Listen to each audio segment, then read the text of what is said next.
Welcome back, video creeps. As my fucking arm tattoo would tell you, I'm a big fan of Texas Chainsaw Massacre and all of Leatherface's chainsaw-wielding shenanigans. And slowly, with more and more information leaking out about the Texas Chainsaw Massacre reboot, fingers crossed coming out in 2021, I think it's time that we go over what we know about this bitch. So let's do it.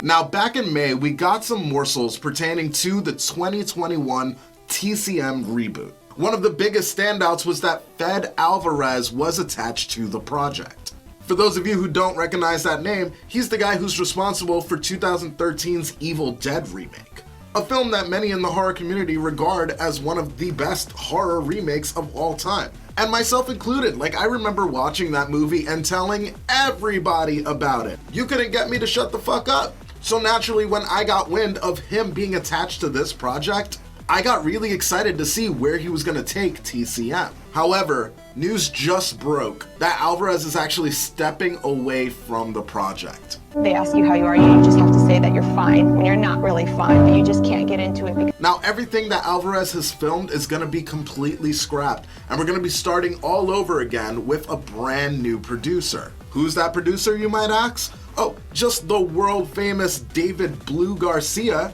Household name, you know? Just stop. You look like a stepdad trying to get close to me to get with my mom. Fuck my mom and leave me out of it. You know what? I think we're gonna be friends. Special friends. And when I'm with friends, I like to have fun. This guy's bench just isn't that deep. In fact, my good buddy Brad watched this movie Bloodfest, and he said, I quote, perfectly mediocre. So yay? Super pumped this asshole's on board. Now obviously I'm kidding, and I'm totally down for any kind of surprises that this guy might have for me. But there's a lot of fingers in this pie, which is a big reason why I think Alvarez actually ended up leaving this project. But the directors, Andy and Ryan Tohill, are a shining glimpse of hope. Where, like Garcia, they don't have a super deep bench, they haven't done a whole lot. This quote from Alvarez gives me a lot of faith in these guys. Alvarez went on to say this on why he hired them. The Tohill's vision is exactly what the fans want. It's violent, exciting, and so depraved that it will stay with you forever. That's pretty fucking spicy. If you're a TCM fan, you never seem to get enough of the violence that Leatherface can fucking throw down. So this little description is actually really exciting. So what will TCM 2021 be about? Now, of course, this is subject to change, especially with the change in producers. But for right now, from what we know, it sets out to focus on two sisters. One that's a San Francisco money bag making tough ass bitch, and the other is an amateur photographer. So I think already between those two we can see the divide in class. Something to note about that amateur photographer is that she also will be a wheelchair user, which of course makes sense if you think about TCM 1. Since in that movie we also had a character by the name of Franklin who also was a wheelchair user. But is it a reboot? Yes. There were some rumors flying around saying that maybe this could be a continuation of part 1, ignoring everything, kind of like how Halloween did, but no.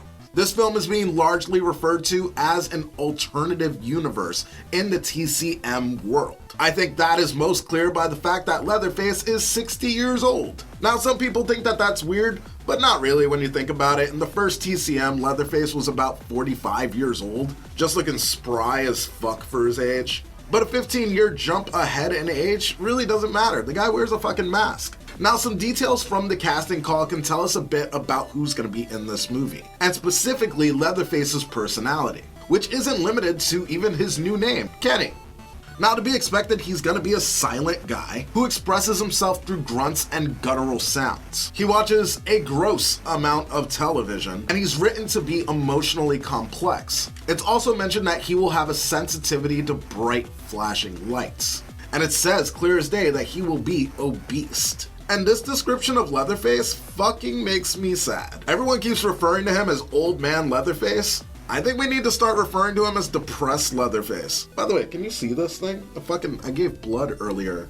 The bitch bruised me. This guy has some unhealthy habits beyond murders. Just sitting in his room all fat and quiet watching TV. Hashtag save Leatherface. Now, additionally, in this casting call, we also learn about a character named Mrs. Mack, a 70 to 80-year-old woman who seems to actually be able to calm down Leatherface. She's described as someone who focused on adopting abandoned children, and she's been doing this for fucking decades. It says that she's gonna have an awesome, positive outlook. However, she's gonna be going through some shit. It looks like she's gonna be losing her house. And this is really interesting for me because it makes me question what her history is with Leatherface. How come she's the only one that can calm him down? And since this is an alternative universe, is it possible that she adopted Leatherface and we won't see the Sawyer family? Now, because of this allegiance to this woman who raised him, are these girls gonna play a hand in why she's losing her house? And is this what's gonna get Leatherface to turn off the TV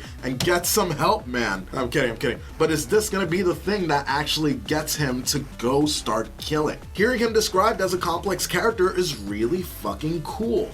I've always looked at Leatherface as somewhat of a misunderstood monster. So I'm excited for us to see an emotional connection with him and this woman. I really want the Texas Chainsaw Massacre franchise to lean into that layer. Now, I'm hoping that this is going to be a theatrical release. After 2017's VOD release of Leatherface, it looked like we were going in that direction, but I'm really hoping that we see him back on the big screen. Now, taking a look over at IMDb, we actually don't get a whole lot of information as far as the cast. We have the young actress Elsie Fisher, who had parts in the movie 8th Grade and Castle Rock. Sarah Yarkin, who did a stint on American Horror Story and was in Happy Death Day to You. And there's not a whole lot else. The cast that they've released are not big names.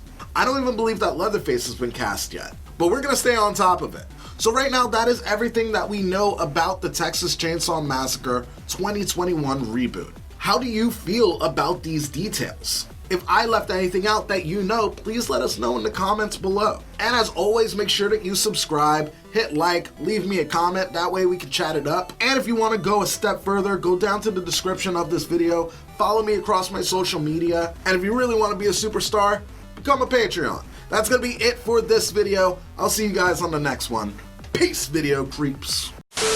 How can I ever tell you how I feel?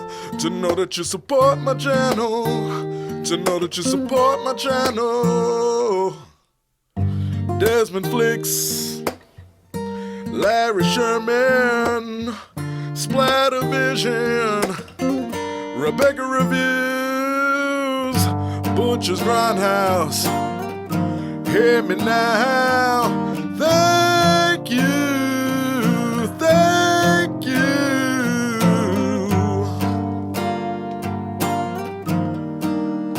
Motherfucking thank you guys.